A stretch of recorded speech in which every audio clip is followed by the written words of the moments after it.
نحمده ونصلي على رسوله الكريم اما بعد۔ معزز سامعین، السلام علیکم ورحمۃ اللہ وبرکاتہ۔ نبی پاک صلی اللہ علیہ وسلم کی ایک مبارک سنت ہے کہ آپ صلی اللہ علیہ وسلم پہلی تکبیر کے علاوہ نماز میں رفع یدین نہیں کرتے تھے۔ آپ صلی اللہ علیہ وسلم کے بے شمار صحابہ کرام کا یہی عمل ہے کہ وہ حضرات بھی پہلی تکبیر کے علاوہ رفع یدین نہیں کرتے تھے۔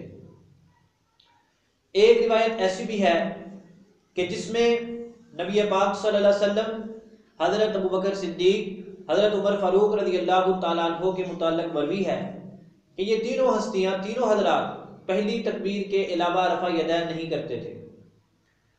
ہمارے دلائل ویسے تو الگ الگ احادیث میں آتے ہیں، ہم حضور پاک صلی اللہ علیہ وسلم پر الگ حدیث پیش کرتے ہیں، صحابہ کرام پر الگ حدیث پیش کرتے ہیں، لیکن ایک ایسی حدیث مبارکہ بھی ہے کہ جس میں بیک وقت نبی پاک صلی اللہ علیہ وسلم، حضرت ابوبکر صدیق، حضرت عمر فاروق رضی اللہ تعالیٰ عنہما کا عمل موجود ہے کہ یہ سب حضرات پہلی تکبیر کے علاوہ رفع یدین نہیں کرتے تھے۔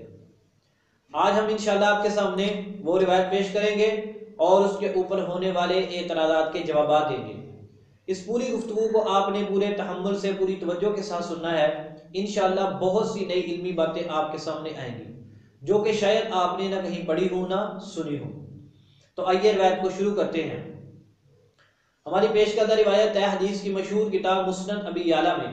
حضرت امام ابو یعلا فرماتے ہیں حدثنا اسحاق بن اسرائیل قال حدثنا محمد بن جابر عن حماد عن ابراہیم عن علقمۃ عن عبد اللہ قال صلیت مع رسول اللہ صلی اللہ علیہ وسلم وابی بکر وعمر فلم يرفعوا ایدیہم الا عند افتتاح الصلاۃ۔ حضرت عبداللہ بن مسعود رضی اللہ تعالیٰ عنہ فرماتے ہیں کہ میں نے اللہ کے رسول صلی اللہ علیہ وسلم کے ساتھ نماز پڑھی، اور میں نے حضرت ابوبکر صدیق کے ساتھ نماز پڑھی، اور میں نے حضرت عمر کے ساتھ نماز پڑھی۔ یہ سارے حضرات نماز میں پہلی تکبیر کے بعد رفع یدین نہیں کرتے تھے۔ مسند ابی یعلا جلد نمبر 8 حدیث نمبر 5039۔ نمبر 2 معجم اسامی شیوخ ابی بکر الاسماعیلی جلد نمبر 2 حدیث نمبر 318۔ اس حدیث مبارکہ کے تمام راوی ثقہ ہیں، ابھی انشاءاللہ آپ کے سامنے بیان کریں گے۔ اس حدیث مبارکہ سے پتہ چلا کہ رسول پاک صلی اللہ علیہ وسلم کا عمل یہ ہے کہ پہلی تکبیر کے علاوہ رفع یدین نہ کیا جائے۔ حضرت ابوبکر کا عمل یہ ہے کہ آپ پہلی تکبیر کے علاوہ رفع یدین نہیں کرتے تھے۔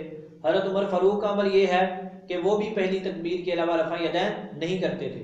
چونکہ اس حدیث مبارکہ میں 3 اہم شخصیات کے رفع یدین نہ کرنے کا ذکر ہے، اس لیے یہ حدیث بہت زیادہ اہم ہے۔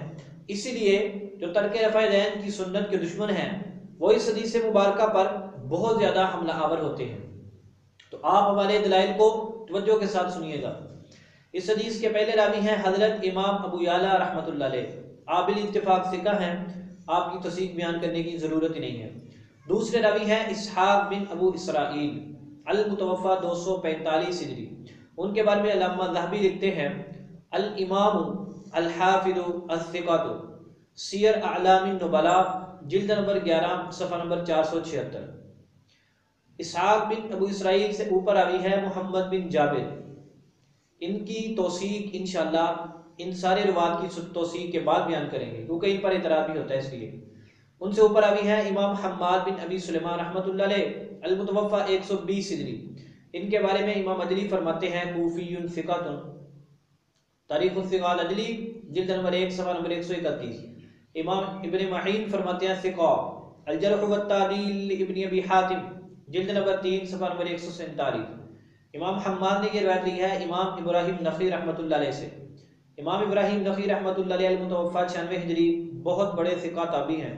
ان کے بارے میں امام عدلی فرماتے ہیں کوفی ثقۃ وکان مفتی الکوفہ، کہ آپ کوفی ہیں، ثقہ ہیں، اور کوفہ کے آپ مفتی تھے۔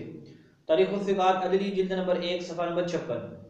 اور ان کے بارے میں علامہ ذہبی نے لکھا الامام الحافظ فقیہ العراق احد الاعلام، سیر اعلام النبلاء جلد نمبر 4 صفحہ نمبر 520۔ حضرت امام ابراہیم نخعی رحمۃ اللہ علیہ نے یہ روایت لکھی ہے حضرت علقمہ رحمۃ اللہ علیہ سے۔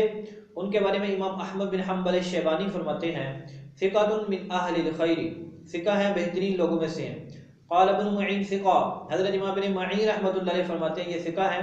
الجرح والتعدیل لابن ابی حاتم جلد نمبر 6 صفحہ نمبر 404، اور ان سے اوپر ہیں حضرت عبداللہ بن مسعود رضی اللہ تعالیٰ عنہ جو کہ جلیل القدر صحابی ہیں، اور صحابی کی توثیق بیان کرنے کی ضرورت ہی نہیں ہے کیونکہ پوری امت اتفاق ہے کہ صحابہ کرام تمام کے تمام ثقہ اور عادل ہیں۔ اب اس کا راوی رہ گیا محمد بن جابر۔ محمد بن جابر کے بارے میں اس حدیث کو ضعیف قرار دینے والے حضرات کہتے ہیں کہ وہ راوی ضعیف ہے اور مختلف محدثین کے اقوال پیش کرتے ہیں۔ ہم انشاءاللہ آپ کے سامنے 15-16 حوالے پیش کریں گے محدثین کے کہ جنہوں نے مختلف انداز سے محمد بن جابر کی توثیق کی ہے۔ سنیے حوالہ جان۔ نمبر 1، حضرت امام شعبہ رحمۃ اللہ علیہ بہت بڑے جلیل القدر عالم ہیں، جرح تعدیل کے بھی امام ہیں۔ امام شعبہ نے محمد بن جابر سے روایت لی ہے، سنن ابی داود حدیث نمبر 182۔ زبیر رضی غیر مقلد نے اختصار علوم الحدیث کے ترجمہ میں صفحہ نمبر 137 پر حاشیے میں لکھے ان حضرات کے نام جو اپنے نزدیک ثقہ سے روایت لیتے ہیں، ان میں اس نے امام شعبہ رحمۃ اللہ علیہ کا نام بھی لکھا۔ اس سے معلوم ہوا کہ حضرت امام شعبہ رحمۃ اللہ علیہ کے نزدیک محمد بن جابر ثقہ ہے۔ نمبر 2، امام ذہلی فرماتے ہیں لا بأس بہ، اس سے روایت لینے میں کوئی حرج نہیں ہے۔ تہذیب التہذیب جلد نمبر 9 صفحہ نمبر 90۔ نمبر 3، امام ابو الولید طیالسی فرماتے ہیں نحن نظلم ابن جابر بامتناعنا التحدیث عنہ، کہ ہم محمد بن جابر سے حدیث بیان نہ کر کے ظلم کرتے ہیں۔ الجرح والتعدیل لابن ابی حاتم جلد نمبر 7 صفحہ نمبر 220۔ یعنی اس سے معلوم ہوا کہ محمد بن جابر سے روایت ترک کرنا اچھی بات نہیں ہے، بہتر یہ ہے کہ اس سے روایت لی جائے، کیوں کہ وہ قابل اعتبار آدمی ہے۔ امام ابو حاتم رحمۃ اللہ علیہ فرماتے ہیں کہ یہ سچا آدمی ہے۔ الجرح والتعدیل لابن ابی حاتم جلد نمبر 7 صفحہ نمبر 219۔ امام ابن عدی رحمۃ اللہ علیہ نے محمد بن جابر کے بارے میں مختلف باتیں کی ہیں، ان میں ایک بات بہت اہم ہے۔ وہ لکھتے ہیں کہ ان سے ایوب نے، ابن عون نے، ہشام نے، ثوری نے، شعبہ نے، ابن عیینہ نے اور دوسرے حضرات نے روایت لی ہے۔ آگے فرماتے ہیں اگر محمد بن جابر اس مقام میں نہ ہوتا، یعنی اگر اسوہ بلند پائے کا بندہ نہ ہوتا، ثقہ بندہ نہ ہوتا، تو اتنے بڑے بڑے حضرات جو درجہ میں اس سے بڑے ہیں وہ اس سے کبھی بھی روایت نہ لیتے۔ امام شعبہ، سفیان ثوری، ہشام بن حسان، ابن عون، ایوب، ابن عیینہ بڑے بڑے لوگ ہیں، اور انہوں نے یہ بھی فرمایا کہ اس کی حدیث لکھی جائے۔ الکامل ابن عدی جلد نمبر 7 صفحہ نمبر 342۔ علامہ ابن الجارود رحمۃ اللہ علیہ المتوفہ 360 ہجری نے اپنی مشہور کتاب المنتقی میں محمد بن جابر کی ایک روایت لی ہے جو کہ اس بات کی دلیل ہے کہ امام حدیث نمبر 20، حوالہ بھی یاد رکھیے، المنتقی ابن الجارود میں، اور غیر مقلدین کے نزدیک المنتقی ابن جارود کی تمام روایات صحیح ہیں۔ معلوم ہوا کہ یہ روایت بھی چونکہ ابن جارود میں ہے اور امام ابن جارود کے نزدیک یہ روایت صحیح ہے، اور کسی روایت کو صحیح قرار دینا اس کے تمام راویوں کی توثیق ہوتی ہے، جیسا کہ زبیر رضی اپنی اکثر کتابوں میں لکھ چکا ہے۔ لہذا امام ابن الجارود کے نزدیک محمد بن جابر ثقہ ہے۔ آگے جی اسحاق بن ابو اسرائیل، ان کے بارے میں امام ابن عدی فرماتے ہیں کہ اسحاق بن ابی اسرائیل محمد بن جابر کو شیوخ کی ایک جماعت پر فضیلت دیتے تھے، حالانکہ وہ شیوخ، وہ حضرات اس سے زیادہ افضل تھے اور اس سے زیادہ قابل اعتماد تھے۔ الکامل ابن عدی جلد نمبر 7 صفحہ نمبر 342۔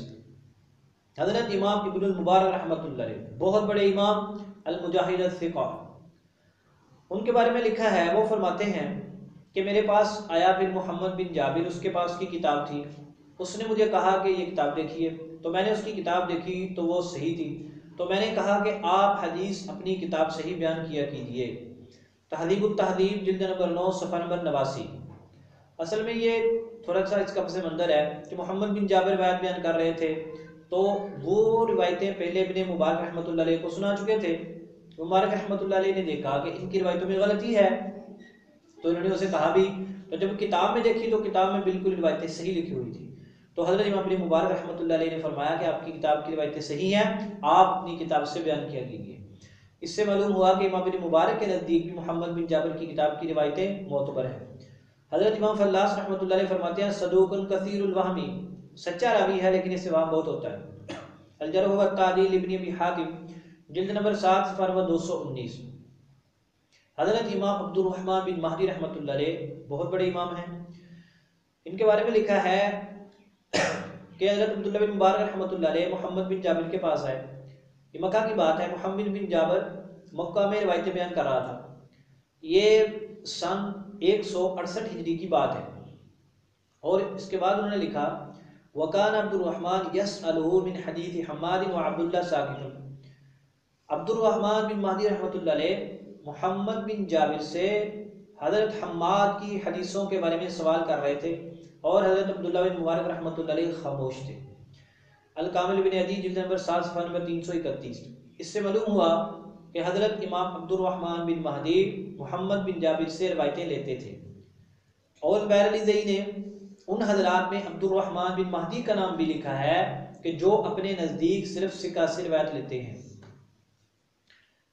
اگلا والا سنیے.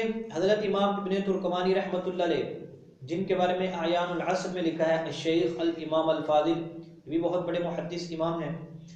انہوں نے ترک رفع یدین کی اس روایت کو جید قرار دیا ہے اور پھر بہت سارے علماء سے محمد بن جابر کی توثیق نقل کی ہے. الجوہر النقی جلد نمبر 2 صفحہ نمبر 78.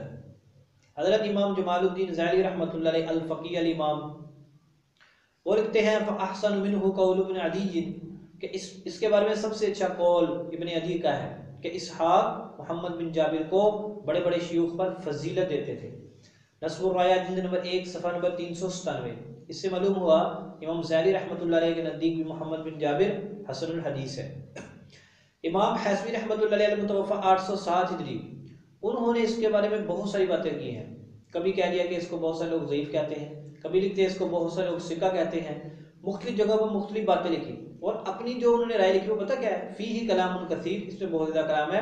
وہو صدوق فی نفسہ صحیح الکتاب، فرماتے ہیں بندہ فی نفسی سچا ہے اور اس کی کتاب کی روایتیں بھی صحیح ہیں لیکن اس کا حافظہ کمزور ہے. مجموع الزوائد جلد نمبر 2 صفحہ نمبر 227. حضرت علامہ ابن حجر رحمۃ اللہ علیہ فرماتے ہیں اپنی مشہور کتاب تقریب التہذیب میں صدوق ذہبت کتبہ فساء حفظہ وخلط کثیرا، بندہ سچا ہے، کتابیں ضائع ہو گئی تھیں، حافظہ اس کا کمزور ہے، بہت زیادہ اختلاط کا شکار ہو جاتا ہے.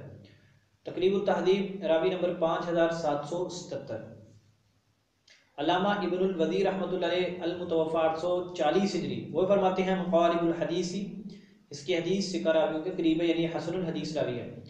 العواسم والقواسم جلد نمبر 5 صفحہ نمبر 418. اور غیر مقلدین کے بہت مشہور محدث علامہ ناصر الدین البانی صاحب وہ اس کے بارے میں مختلف رائے دیتے رہے، کبھی کچھ کبھی کچھ. ایک جگہ پر لکھتے ہیں بڑی گہرائی کے ساتھ، کہتے ہیں فحدیثہ حسن و صحیح، اس کی حدیث حسن ہے یا صحیح ہے لأنہ غیر متہم، کیونکہ اس پر کذب کی تہمت نہیں ہے. ارواء الغلیل جلد نمبر 5 صفحہ نمبر 126. اس سے معلوم ہوا کہ علامہ ناصر الدین البانی صاحب کے نزدیک بھی یہ راوی حسن الحدیث ہے. 15 محدثین ائمہ کے حوالہ جات پیش کیے اور ایک غیر مقلد کا حوالہ پیش کیا. زبیر زیبی اپنی ایک کتاب میں محمد بن جابر کی بیان کردہ ایک روایت کو صحیح قرار دیتا ہے، البتہ دوسری کا ضعیف بھی کہتا ہے، تضاد کا شکار ہو گیا، لیکن اپنے مطلب کے لیے ایک جگہ پر اس نے اس کی روایت کو صحیح قرار دیا ہے. اگر ضرورت پڑی تو انشاءاللہ آپ کے سامنے پیش کر دیں. تو ان محدثین کے حوالہ جات سے معلوم ہوا کہ اس حدیث کا راوی محمد بن جابر لا بأس بھی ہے، صدوق ہے، حسن الحدیث ہے. اب بلکہ جو امام ابو الولید طیالسی رحمۃ اللہ علیہ فرماتے ہیں وہ تو یہ فرماتے ہیں کہ ہم محمد بن جابر سے روایتیں نہ لے کر اس کے ساتھ زیادتی کرتے ہیں. زیادتی تبھی درست سمجھی جائے گی اگر وہ ضعیف ہے تو پھر اچھا کرتے ہیں روایتیں نہ لے کر، اگر وہ ثقہ ہے پھر بھی روایت نہ لینا یہ زیادتی ہے. یعنی امام ابو الولید طیالسی کہتے ہیں بندہ ثقہ ہے، ہم جو اس سے روایتیں نہیں لیتے یہ اچھا کام نہیں کرتے. یہ بہت فیصلہ کن بات ہے. آگے جب ان لوگوں نے یہ دیکھا، اعتراض کرنے والوں نے، کہ محمد بن جابر کی توثیقیں بہت زیادہ ہے، انہوں نے دوسرا اعتراض کر دیا کہ محمد بن جابر آخری زمانے میں اختلاط کا شکار ہو گیا تھا اور اسحاق بن ابو اسرائیل کا اس سے اسماء اختلاط کے بعد کا ہے. حوالہ تو بیچارے کوئی نہیں پیش کر سکے، اڑتی اڑتی بات کر دی. ہم انشاءاللہ اس کے جواب میں مضبوط حوالہ جات پیش کریں گے کہ اسحاق بن ابو اسرائیل کی روایت محمد بن جابر سے بالکل صحیح ہوتی ہے.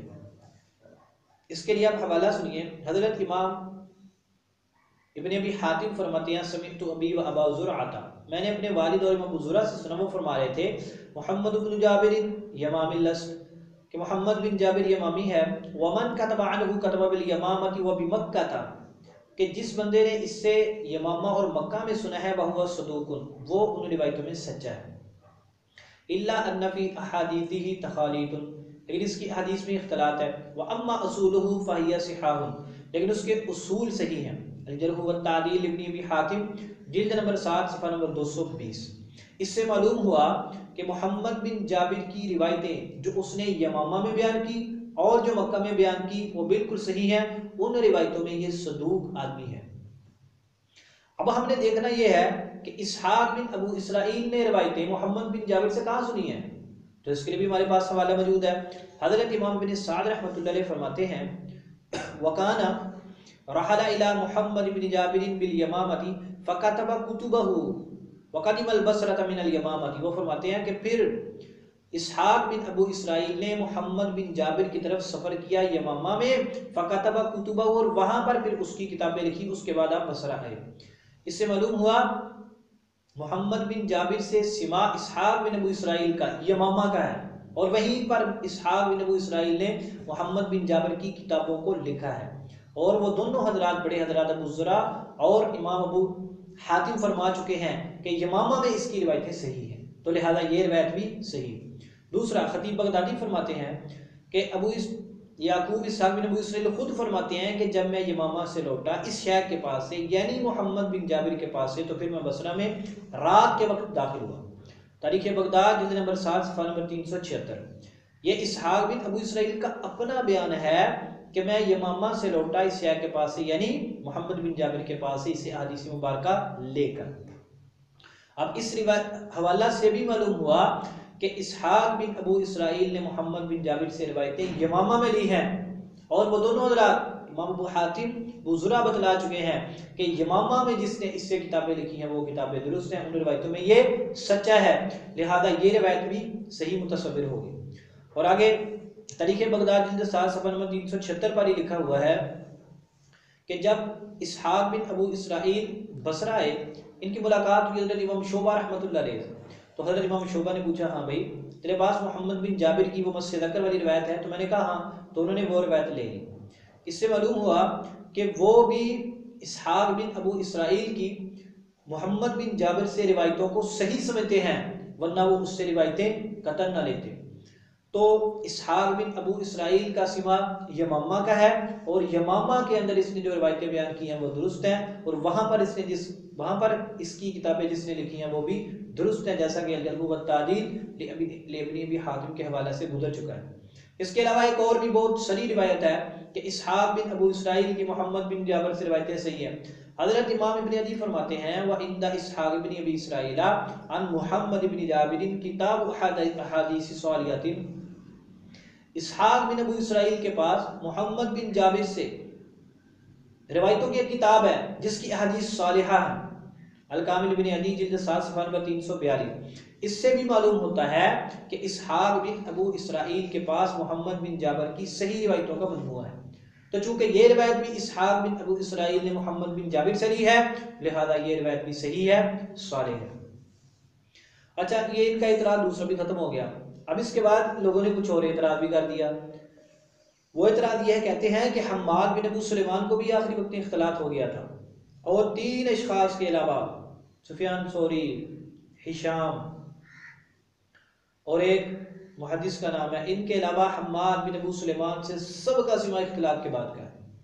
یہ بات درست نہیں ہے، اس پر چند حوالہ جات سنیے۔ سعید بن ابی عروبہ نے حماد سے روایت لی، اس کو امام ابن خزیمہ نے نقل کیا، حدیث نمبر 1372، اور غیر مقلدین کے نزدیک صحیح ابن خزیمہ کی تمام روایتیں امام ابن خزیمہ کے نزدیک صحیح ہیں۔ تو جناب جب حماد کی ان کے تینوں کے علاوہ دوسرے سے روایت ضعیف ہے تو امام ابن خزیمہ نے کیسے صحیح کہہ دیا؟ دوسرا والا زید بن ابی انیسہ، انہوں نے حماد سے روایت لی، اس کو سنن نسائی میں امام نسائی نے نقل کیا، البانی نے اس کو صحیح کہا۔ شعبہ کی امام حماد سے روایت امام ابو عوانہ نے نقل کی، اور غیر مقلد لکھ چکے ہیں کہ ابو عوانہ کی تمام روایتیں صحیح ہیں۔ حماد بن سلمہ نے حماد سے روایت لی، صحیح ابن حبان میں ہے 142 نمبر حدیث۔ تو ان کے نزدیک ابن حبان کی تمام روایتیں بھی صحیح ہیں۔ اور اسی طرح ابراہیم السائی نے حماد سے روایت لی، انہوں نے ابراہیم سے مستدرک حاکم میں حدیث نمبر 3123، اس کو امام حاکم اور ذہبی دونوں نے صحیح قرار دیا۔ اگر تمہارا وہ اصول مان لیا جائے کہ ان تین کے علاوہ تمام لوگوں نے حماد بن ابو سلیمان سے اختلاط کے بعد سنا ہے تو پھر تو یہ روایتیں ضعیف ہونی چاہیے، حالانکہ یہ تمام محدثین ان روایتوں کو صحیح قرار دے رہے ہیں۔